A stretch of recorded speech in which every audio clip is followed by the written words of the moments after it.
Mga balita mula sa lungsod ng Pitong Lawa.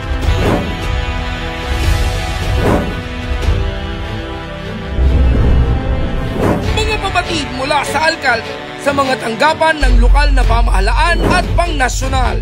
Mula sa sangguniang panglungsod, isisiwalat at ilalathala. Abangan ang eksklusibo at eksplosibong mga ulat tuwing Sabado at Linggo, alas 6 ng gabi. Ito ang Balitang San Pablo! Narito na ang mga balita para sa linggong ito. Mga kawani ng TESDA National at Provincial nag-courtesy call kay City Administrator Larry S. Amante. Sustainable Livelihood Program ng DSWD, pinangunahan ni City Administrator Larry S. Amante. People's Day ni Congressman Amben Amante, dinayo ng mga mamamayan sa ikatlong distrito ng Laguna. Inauguration ng newly renovated Centennial Civic Center ng Rizal, pinangunahan ni Congressman Loreto S. Amante. City Administrator Larry S. Amante dumalo sa First Friday Mass ngayong buwan ng Febrero. RMO training staff nagsagawa ng emergency response training sa Barangay Santa Monica. Trabaho para sa Araw ng Mga Puso sa February 15 sa SM City, San Pablo. UST student bumisita sa Museo ng San Pablo. BFP San Pablo nagsagawa ng fire safety seminar sa mga kawani ng Shoppers Gateway. Oplan Sita isinagawa ng SPC Police Station. Magandang araw, lungsod ng San Pablo. Magandang araw, San Pableños.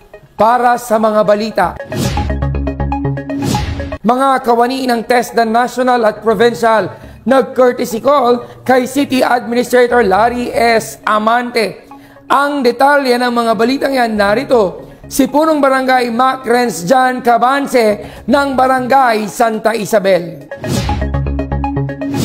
Nag-courtesy call ng February 6 ang mga kawani ng TESDA National at Provincial kay City Administrator Larry S. Amante upang personal na imbitahan si City Administrator para sa graduation rites ng mga TESDA enrollees para sa iba't ibang vocational at technical courses.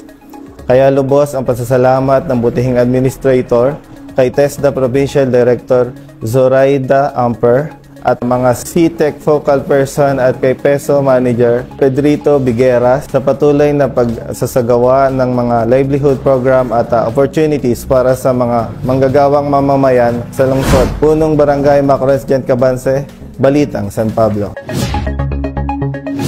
Sustainable Livelihood Program ng DSWD pinangunahan ni City Administrator Larry S. Amante. Ang detalye ng mga balitang yan narito, si Punong Sangguniang Kabataan Andrea Nicole Reyes. Sa pangunguna ni City Administrator Larry S. Amante, City Social Welfare and Development Officer Marilyn Escondo at Administrative Officer for Edward Alcantara at DSWD Laguna Coordinator Conrado Amaranto Jr. ay naipagkaloob na noong February 6 sa mga beneficiaries ang tulong ng DSWD sa ilalim ng kanilang Sustainable Livelihood Program.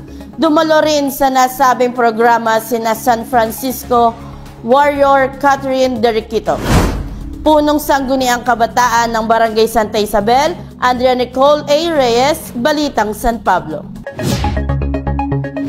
People's Day ni Congressman Loreto Amben Amante, dinayo ng mga mamamayan sa ikatlong distrito. Para sa detalye ng mga balitang yan, narito ang Punong Sangguniang Kabataan muli, Andrea Nicole Reyes ng Barangay Santa Isabel. Sa naganap na People's Day ni Congressman Amben Amante noong February 6 sa Fulham Malbor Mansion, ay kanyang personal na tinugunan ang mga nahingi ng tulong ukol sa mga pangangailangang medikal, pinansyal at mga proyektong pambarangay. Ilan sa mga bumisita sa kanyang tanggapan ang mga miyembro ng Sangguniang Kabataan, punong barangay at mga opisyal ng lungsod ng San Pablo at miyembro ng Pistodpilla Federation. Nag-courtesy call naman si Nakalawan Councilor Charles Karatihan, Vice Mayor Vic Mitra, DILG Officer Maria Alma Barrientos at mga DILG officers ng Laguna. Punong Sangguniang Kabataan ng Barangay Santa Isabel, Andrea Nicole Reyes, Balitang San Pablo. Inauguration ng newly renovated Centennial Civic Center ng Rizal. Pinangunahan ni Congressman Loreto S. Amante. Ang detalye ng balitang yan, naritong muli si Punong Sangguniang Kabataan Andrea Nicole Reyes. Pinangunahan ni Congressman Loreto S. Amante kasama sina Rizal Mayor Viner Muñoz at Vice Mayor Antonio Aurelio at San Cristobal Chairman Benjamin Felesmino ang inauguration ng newly renovated Centennial Civic Center ng Rizal, Laguna noong February 6. Ayon sa butihing congressman, ipinaayos ang Centennial Civic Center upang higit na maengganyo ang mga kabataan ng Rizal sa sports at mailayo sila sa mga bisyo o anumang ilegal na gawain. Binanggit rin ang kanyang plano para sa pagpapatayo ng center o shelter na kakalinga sa mga special children. Punong Sangguniang Kabataan ng Barangay Santa Isabel, Andrea Nicole Reyes, Balitang San Pablo. City Administrator Larry S. Amante dumalo sa First Friday Mass ngayong buwan ng Pebrero. Narito si Punong Sangguniang Kabataan Andrea Nicole Reyes para sa mga detalye. Dumalo sa selebrasyon ng First Friday Mass si City Administrator Larry S. Amante noong February 7 sa Multipurpose Extension Building. Ang banal na misa ay sa pamumuno ni Monsignor Jerry Bitoon. Nakaisa rin sa misa si Councilor Syra Medina, mga kawani ng Sangguniang Panglungsod at mga pinuno at kawani ng pamahalaang lungsod. Matapos ang banal na misa, ay agad na nagtungo si City Admin Larry sa kanyang tanggapan upang bigyang prioridad ang pagseserbisyo sa mga mamayan ng lungsod ng San Pablo. Punong Sangguniang Kabataan ng Barangay Santa Isabel, Andrea Nicole Reyes, Balitang San Pablo. CDRRMO training staff nagsagawa ng emergency response training sa Barangay Santa Monica. Ang mga detalye ng balitang yan muli kay Punong Sangguniang Barangay Macrens John Cabanse. So may ilalim ang mga miyembro ng Sangguniang Barangay at mga BPSO ng Santa Monica sa isang emergency response training noong February 5 sa pangunguna ng mga CDRRMO training staff. Nagsagawa ng training sina Administration and Training Division Head Rolly Aswala, Training Deputy Giancarlo Palad, Administration Deputy Jeffrey Bulahan, at Staff John Emmanuel De Luna. Punong Barangay Macrens John Cabanse, Balitang San Pablo. Trabaho para sa Araw ng Mga Puso sa February 15 sa SM City San Pablo. Ang mga detalye mula kay Barangay Secretary Stephanie Gabas ng Barangay Santa Isabel. Inaanyayahan ni na Mayor Vicente B. Amante at Councilor Chad Pabico ang mga tagalungsod ng San Pablo para sa gaganaping jobs fair sa February 15 sa SM City San Pablo.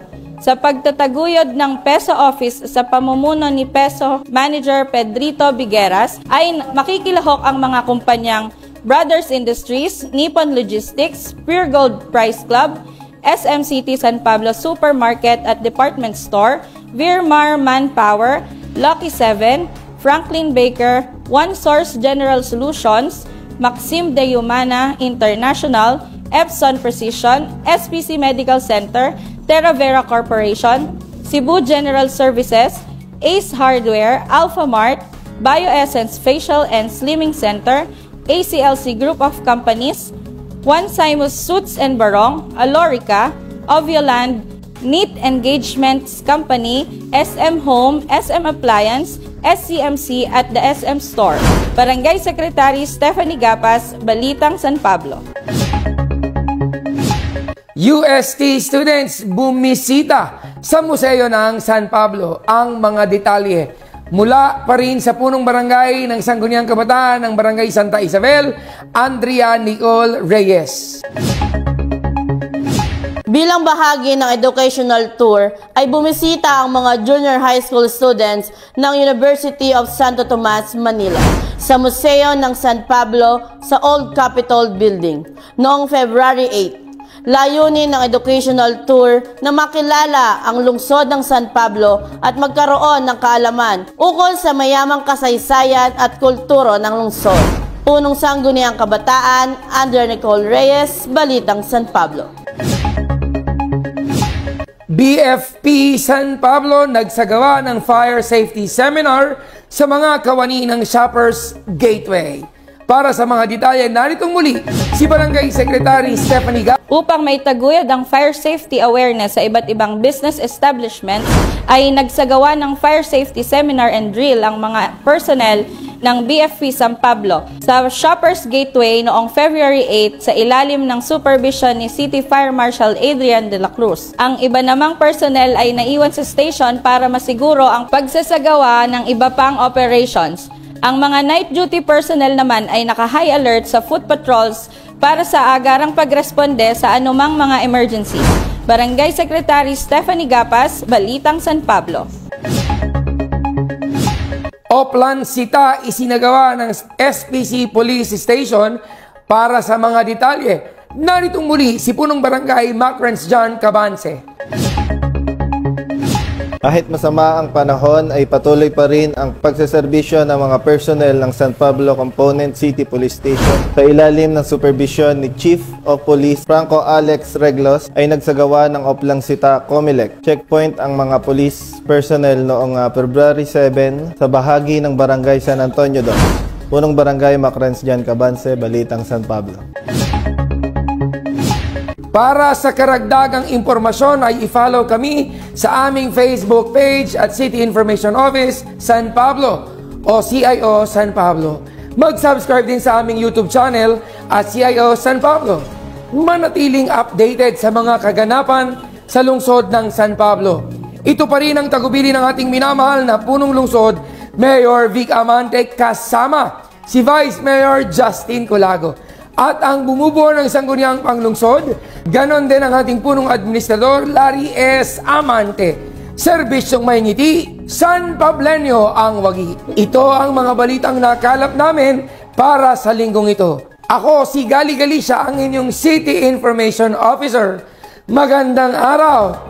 Ito ang Balitang San Pablo! Mula sa pamahalaang pangbarangay ng Barangay Santa Isabel, At sa Sangguniang Kabataan ng Barangay Santa Isabel, At sa Barangay Information Office ng Barangay Santa Isabel, upang manatiling updated sa mga kaganapan sa lungsod ng San Pablo, ugaliing tumutok sa City Information Office, Balitang San Pablo.